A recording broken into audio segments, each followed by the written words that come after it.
What's up, my name is Alex, I'm a professional music producer. Today I want to analyze and react to the music of Genshin Impact, composed by Chinese composer Yu-Peng Chen. We're gonna look at Liyue's battle theme as well as Dvalin's nest track. Let's go.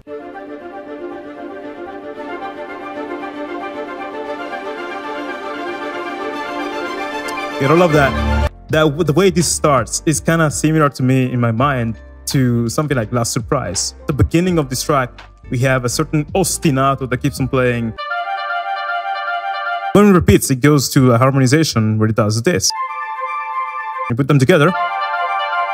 What makes it sound even better is the fact that as the track progresses, you have like these strings that kind of join the harmony. And underneath that, I think you have a harp doing something like...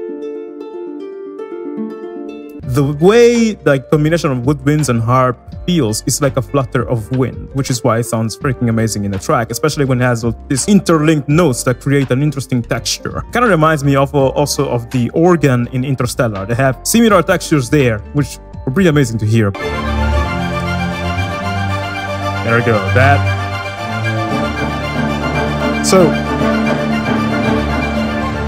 This sounds very different from most of the soundtracks you would hear. This is the thing I love about Genshin Impact. It was developed by some Chinese developers. The composer is Chinese. Everything about this game is Chinese. And Liyue is the part of the world where they really want to represent their own culture, and you can hear it in the music. The percussion they're using, they're not the usual Hollywood percussion. They're actually sort of like taikos or Asian percussion. And also the bass line that the cellos are playing. When you put that together with the woodwind texture,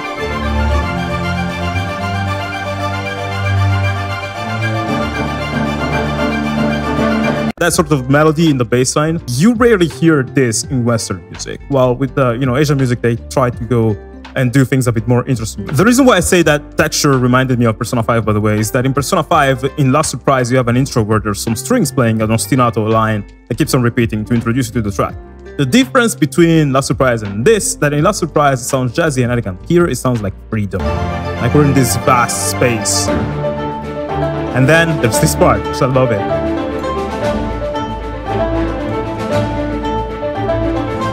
This instrument must be like, this is a ethnic traditional Chinese string instrument. I think it's the pipa. There's another, I don't remember the name, but there's a few traditional Chinese instruments which are used a lot in Genshin Impact, and they sound amazing.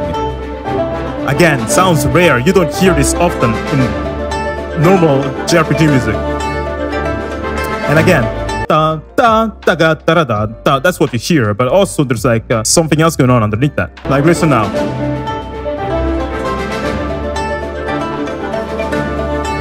Like, it's pretty cool. All those like textures underneath kind of carry the track forwards and give this sense of like, whoa, this is engaging. It's pretty cool, and you want to listen to it more and more. Which is why when this track came on the first time, I didn't hit the monsters at all. I was just listening and vibing. And also the brass there. It's interesting because this is Shanghai Symphonic Orchestra, I think. And while it has the layout of a traditional orchestra, like you have the strings, the brass and everything, they added all these instruments, but without forgetting the normal instruments too. Like with the instrument that is playing the pipa, I think, you have a piano playing the same thing. So it's as if they took what we know as, worldwide sound of a regular symphonic orchestra, and on top of that they added this thick layer of traditional Chinese instruments carrying the main melody. So while we don't feel lost because we're hearing instruments that we know very well and stuff, the way they orchestrated it and the instruments they use as the protagonists are the harbingers of their culture, which I freaking love because they also sound so different. Yeah, now Now you can understand what I'm saying. Like when I say the sensation. Now this instrument, the piper, again, it has an interesting sound. It's a string instrument. It's sort of like a guitar, right? But it's not exactly a guitar because it sounds way more dry and way more like small. And also when they do like that like is when you slide between two notes on the same string. That is called portamento. It occurs a lot in traditional Asian music, and it's what makes this melody so freaking cool. Okay, I think this melody that is playing on pipa and on the ethnic flute just replied to my question of why does this sound like Asian melodies to me. The reason why is, first, there's loads of like bendings and portamentos as I explained before, but second, these instruments are playing so many notes. Just count the number of notes in the span of 10 seconds now.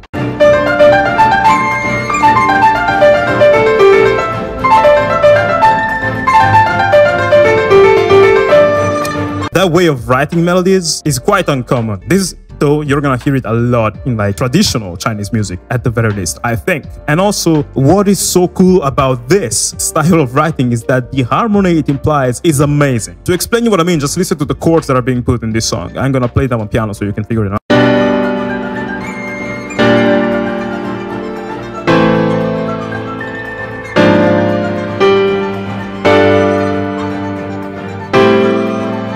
Like those are so cool, and the thing you notice is that the bass line does da da ba ba ba da da da da da. It sounds like you just lost the game. But this, when you write music this way, this is called a chromatic bass line. And a bass line that kind of does all the notes, doesn't belong to one particular specific scale, just does all the notes it wants to do. And this, like writing bass lines like this, implies that you're gonna have to use a harmony that is quite particular. And indeed, it is. I'm wondering right now if we can make this song funky.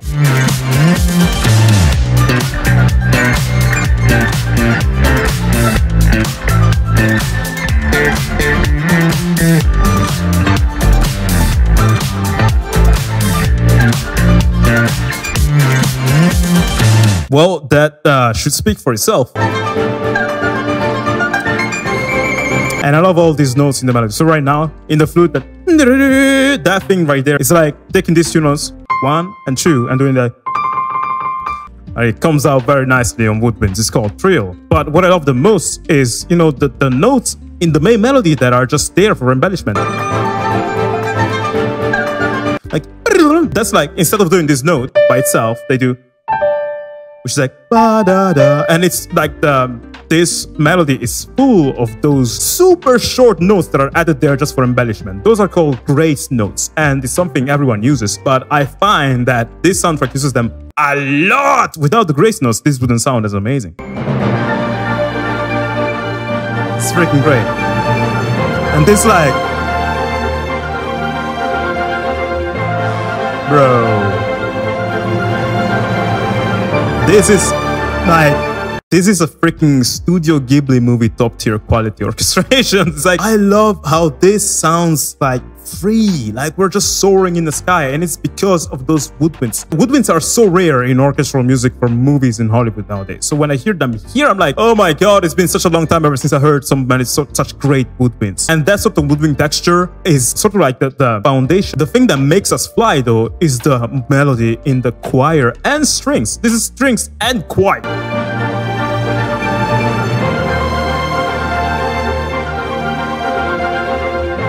That's so great, oh my god!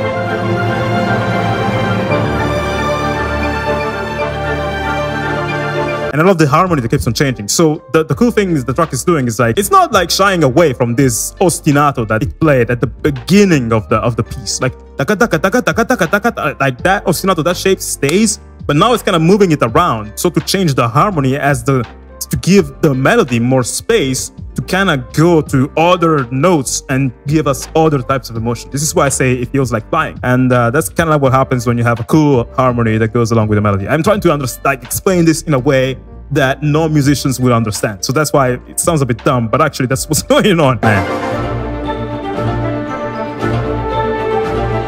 And now, there's this new part where the melody is being led by the brass, which sounds epic, this French horn, ba ba ba ba. But what you might not have noticed is that, again, the track is holding your hand, like what we heard in the beginning on the pipa, this melody. Pay attention now, you're gonna hear that again in that part with the French horn, but on a separate instrument. It's like a xylophone or something, but it's kind of the same thing. So your mind is not lost, it's just expanded. It's amazing. Ooh, that modulation there? Okay, that's cool. I didn't hear that in the game. Yeah, dude. What? Keep on modulating. Wow.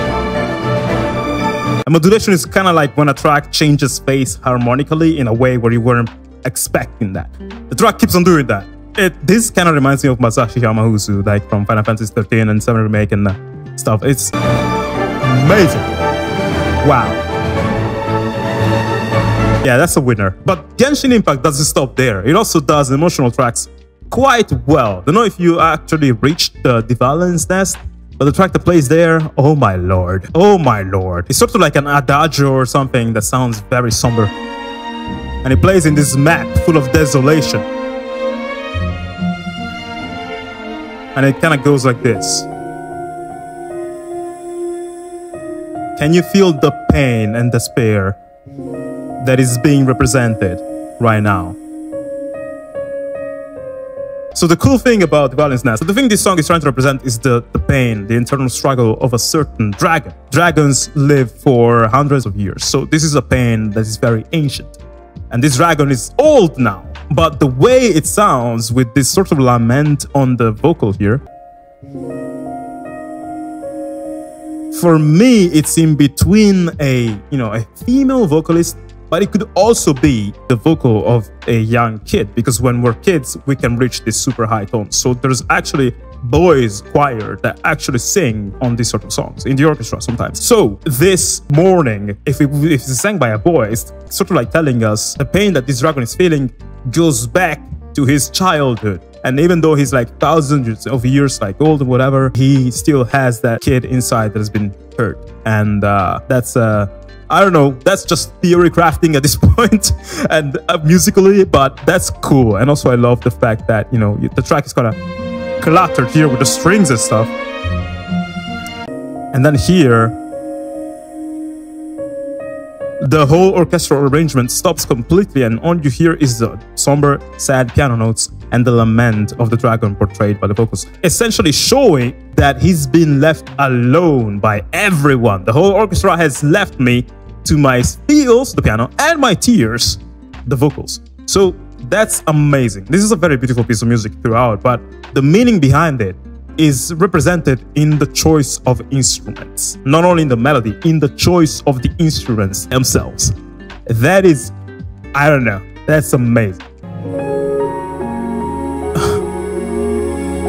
Man, that... See what we're hearing now? Like that oboe, like...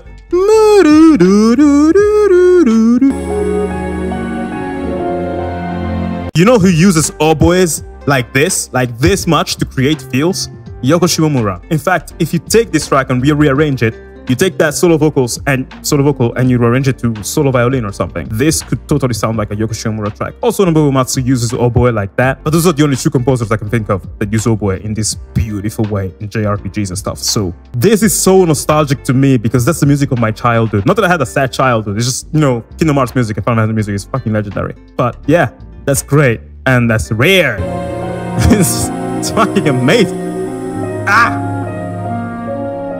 And what I love the most about this track is that it's that type of track that plays throughout the combats as well. Normally maps have their own combat music and stuff, but in this map, you just hear this music. Whatever you do, the sadness of Dvalin is portrayed throughout the whole gameplay in this particular area. As you can see, the music in this game kinda captured my soul, and not only that, the whole game got me addicted. It's so freaking good. I would recommend it to anyone.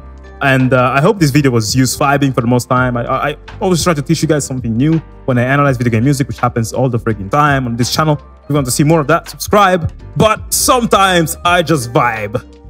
I hope you still enjoyed that, and I'm gonna see you in the next analysis. Bye.